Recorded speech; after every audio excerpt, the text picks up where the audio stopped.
Bonjour à toutes et à tous, j'espère que vous allez bien. Une fois n'est pas coutume, je vous retrouve pour un book haul. Je crois que ça fait des années que je n'ai pas tourné de book haul.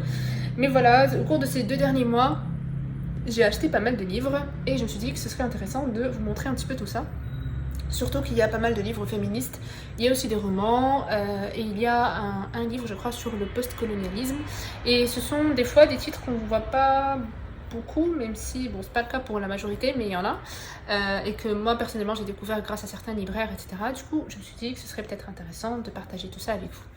Donc, le livre avec lequel je commence, c'est La terreur féministe, petit éloge du féminisme extrémiste de Irénée. Irénée est une jeune femme qui a 21 ans, que j'ai découverte sur Instagram il y a 3 ans, je crois, quand elle avait posté certaines photos d'elle dans le métro, dans Paris, avec son pantalon tacheté de sang, et c'était sa façon, elle, de militer pour que les protections hygiéniques soient gratuites. Et en fait, elle est très jeune, et pourtant, je la trouve brillante. C'est pas comme si l'intelligence était liée à l'âge, mais voilà, je la trouve brillante et je vous conseille vivement de suivre son compte Instagram parce que franchement, on apprend pas mal de choses dessus et elle vulgarise pas mal de concepts qu'on pourrait entendre ici et là sans forcément comprendre exactement de quoi il s'agit. Et d'ailleurs ici, dans sa biographie, ils disent que voilà, elle transforme son compte Instagram en outil de démocratisation d'idées et de pédagogie populaire et je trouve que c'est bien dit. Voilà. Ensuite, j'ai pris un livre. Celui-là, c'est ni un roman, ni un... Je me demande si je vous l'avais déjà montré. Non, je pense que j'avais montré sur Instagram.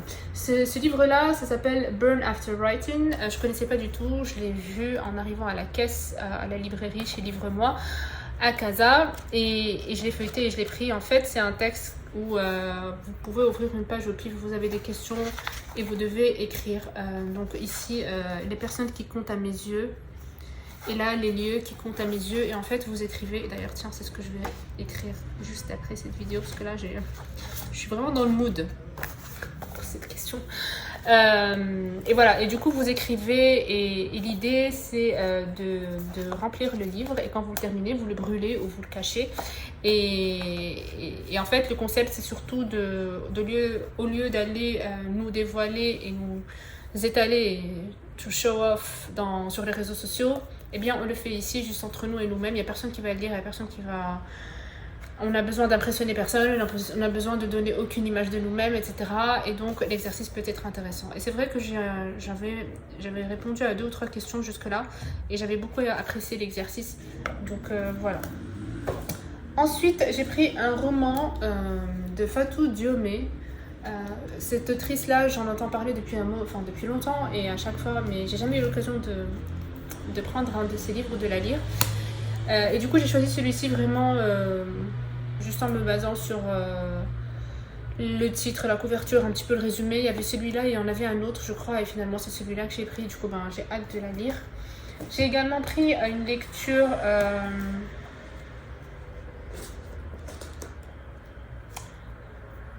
un petit peu mode vacances, enfin mode évasion. J'en avais vraiment besoin. Au moment où je l'ai vu, du coup je l'ai pris, c'est un gros pavé, ça s'appelle Tout le bleu du ciel de Melissa d'Acosta. C'est l'histoire d'un jeune homme de 26 ans qui va poster une annonce et il souhaite prendre le large pour un ultime voyage avec une personne qu'il ne connaît pas. Du coup il poste une annonce, il recherche quelqu'un, un ou une compagnon d'aventure pour partager avec lui ce dernier périple parce que voilà, il a 26 ans et il est condamné par un Alzheimer précoce. Et apparemment c'est hyper cool, j'ai hâte de le lire. J'avais pris un autre livre mais finalement je l'ai abandonné, je ne l'ai pas aimé, c'était Mamma Mia ou Mamma Maria. Je vous mettrai la couverture ici. J'avais pris les deux et l'autre je l'ai commencé au début, c'était je lisais un petit peu avant de dormir parce que voilà, c'est une lecture où je fais pas trop travailler ta tête quoi, donc mais finalement ça m'a ennuyée puis j'ai abandonné. Sinon j'ai pris Mélancolie post-coloniale. Donc déjà le titre il est magnifique, l'objet livre il est magnifique.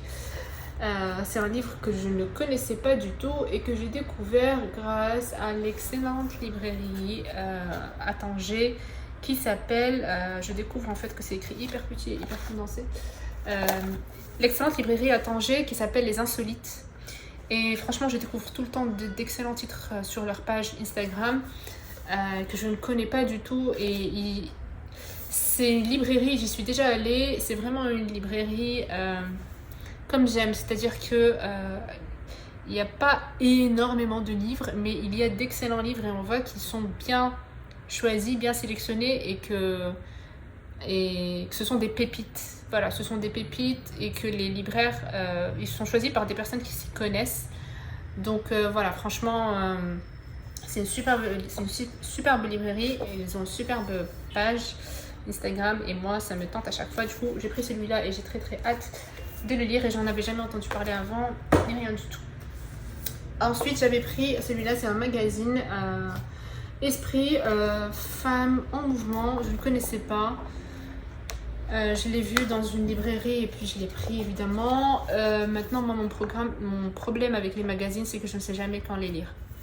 J'arrive pas à m'organiser pour lire des magazines. Je sais pas quand est-ce que les gens lisent des magazines. Parce que moi, quand j'ai le temps, je lis un essai ou un...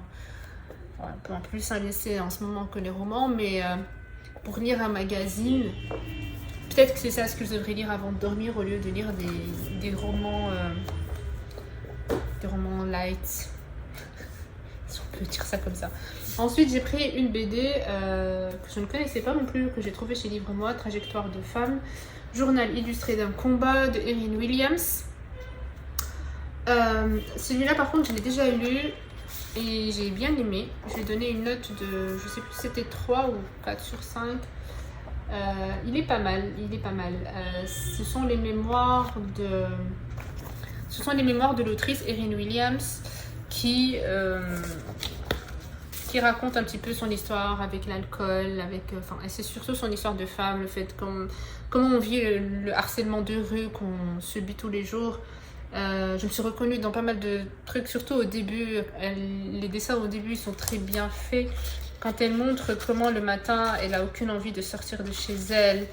Là, c'est la première scène le matin. Donc, quand tu veux te préparer, tu es dans les toilettes, tu n'as déjà aucune envie de mettre le nez dehors.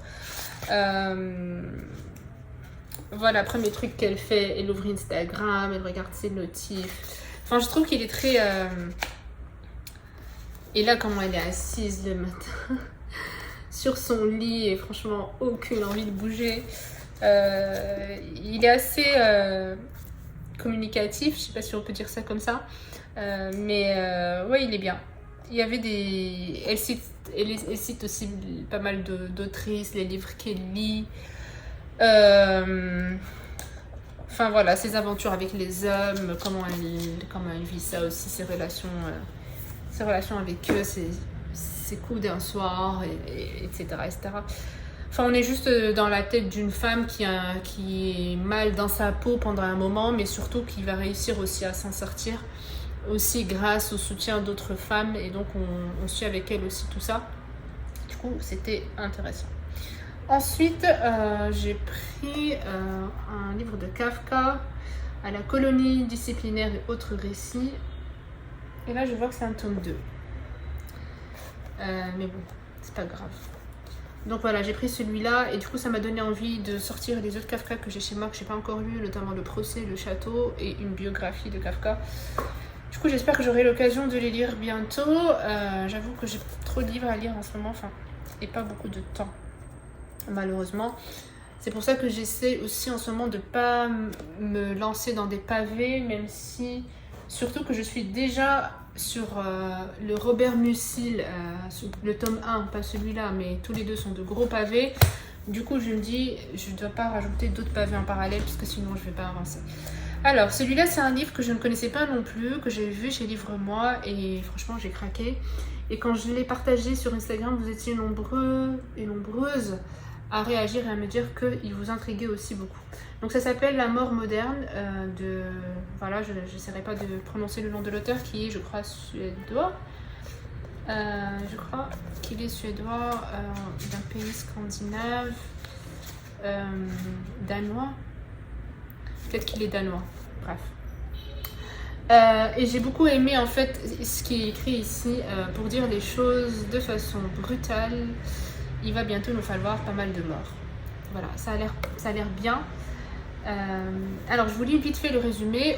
Au cœur de la campagne suédoise, des experts se réunissent en un colloque secret sur la phase terminale de l'être humain pour résoudre le problème d'une population vieillissante trop coûteuse. Et si désormais une loi imposait aux citoyens de ne pas dépasser l'âge limite de 70 ans?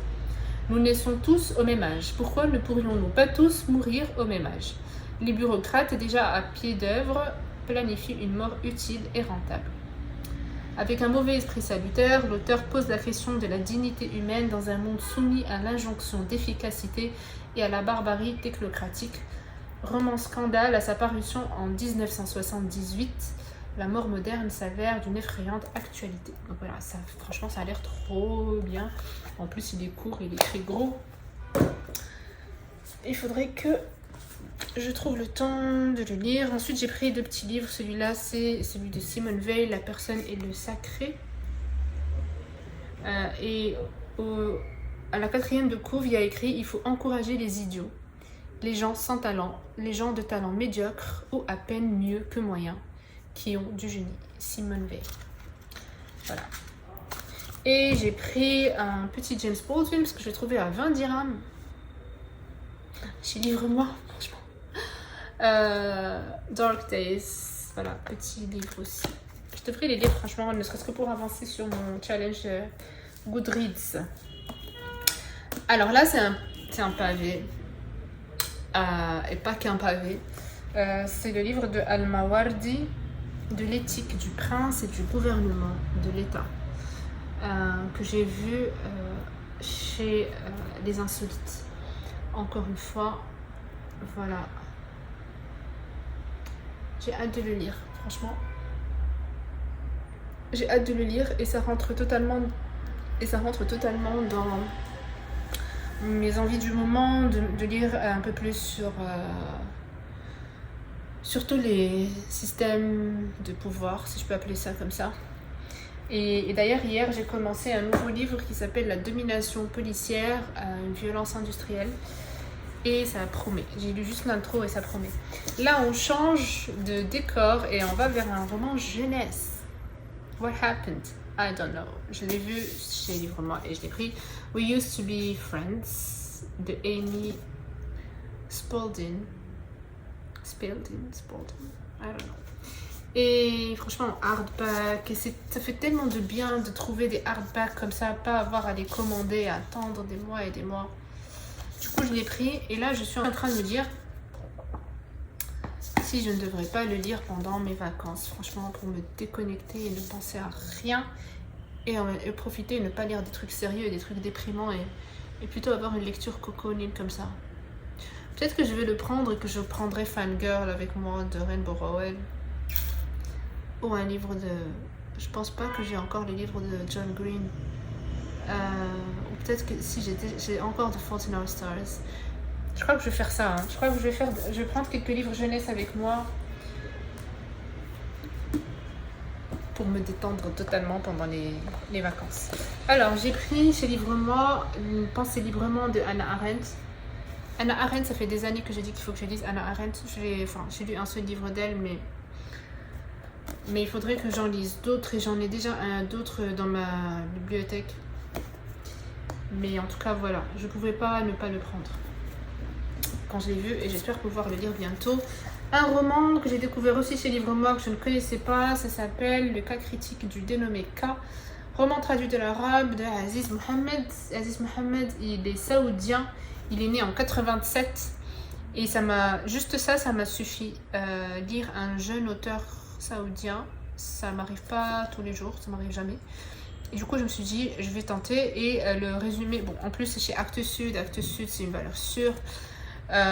Et le résumé, ça parle le narrateur est un jeune homme de 26 ans, apathique, dépressif, qui se sent totalement étranger dans son milieu familial, comme parmi ses collègues de la compagnie pétrochimique qu'il emploie depuis qu'il a obtenu sans enthousiasme son diplôme universitaire. Lecteur assidu, il s'isole avec ses livres, s'identifiant aux personnages de Kafka, Hemingway, Knut Hamsun, Tanizaki et bien d'autres. La lecture du journal de Kafka l'incite à consigner ses sensations et ses réflexions, mais il se convainc rapidement qu'il n'a pas grand-chose à dire, jusqu'au jour où il apprend qu'il est atteint de leucémie. Publié en 2017, ce roman est l'un des plus remarquables de la littérature saoudienne, en plein essor depuis 2 décennies, mais qui a été très peu traduite en français et dans les autres langues européennes. Il frappe par la modernité de son écriture, la description minutieuse des ravages du cancer que le dénommé K affronte avec un discret humour noir et surtout par une approche originale et fine du thème universel de l'exil intérieur. Né à Khobar, à l'est de l'Arabie Saoudite en 87, Aziz Mohammed est poète, nouvelliste et critique cinématographique. Son roman a été nominé en 2018 dans la shortlist de International Prize for Arabic Fiction. Donc voilà, ça a l'air d'être une pépite. Et là encore, j'espère ne pas l'oublier dans ma palme. J'ai aussi pris celui-là chez Livre-moi, The Discomfort of Evening, qui a remporté l'International Booker Prize de 2020. Voilà, je pense que je ne l'ai pas vu passer celui-là. Et chez Les Insolites, j'ai pris celui-ci. Je n'avais jamais entendu parler de ce livre, je ne sais pas pourquoi. Quand je vous dis que cette librairie, elle est excellente, franchement. D'ailleurs, tous les livres que j'ai pris chez eux, je ne les connaissais pas du tout avant. Donc celui-là s'appelle J'ai peur des hommes, et puis quand on le retourne, les hommes ont peur de moi. Voilà, et je sais absolument rien du tout sur ce que c'est. Ni sur l'autrice, ni sur rien du tout. Et là, je vois que l'autrice, elle est canadienne d'origine indienne, et j'ai l'impression qu'elle n'est pas si genre. Voilà. Ça promet sa mère, ce livre. Voilà, j'ai trop hâte. Ensuite, j'ai pris 2 livres chez La Fabrique Édition. D'ailleurs, La Fabrique Édition, c'est aussi une maison d'édition dont on a envie de lire tous les livres. J'étais en train de regarder la bibliothèque là-bas, parce que j'ai lu le dernier de Vergès chez cette maison d'édition. La Domination policière que je suis en train de lire sur Kobo, c'est chez cette maison d'édition.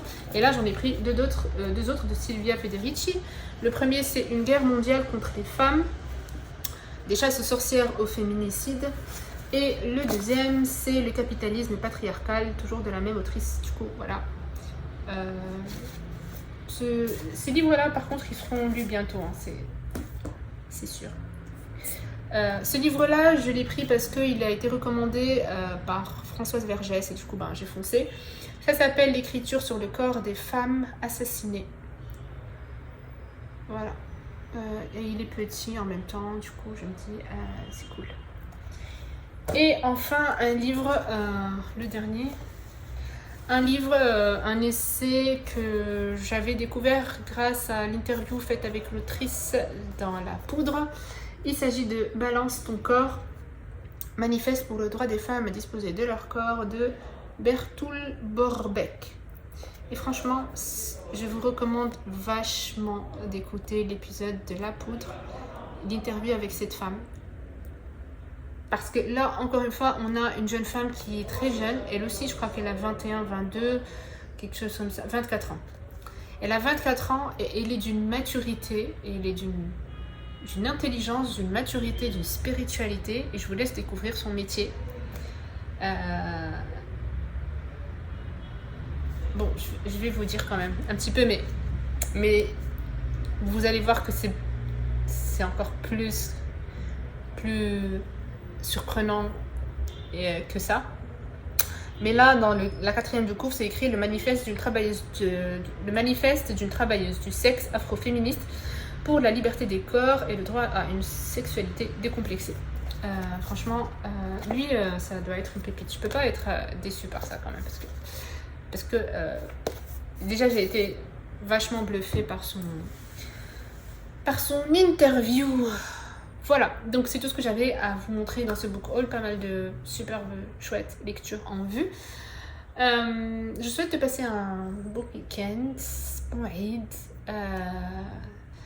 pour les personnes qui le fêtent, bonnes vacances pour ceux et celles qui vont prendre des vacances, très bonne lecture, et partagez avec moi, peut-être en commentaire, vos meilleures lectures de cette année pour l'instant, ou ce que vous avez acheté dernièrement, ou ce que vous prévoyez de lire bientôt. si vous pensez que ça va m'intéresser. Donc voilà, merci encore et je vous dis à très vite. Salut!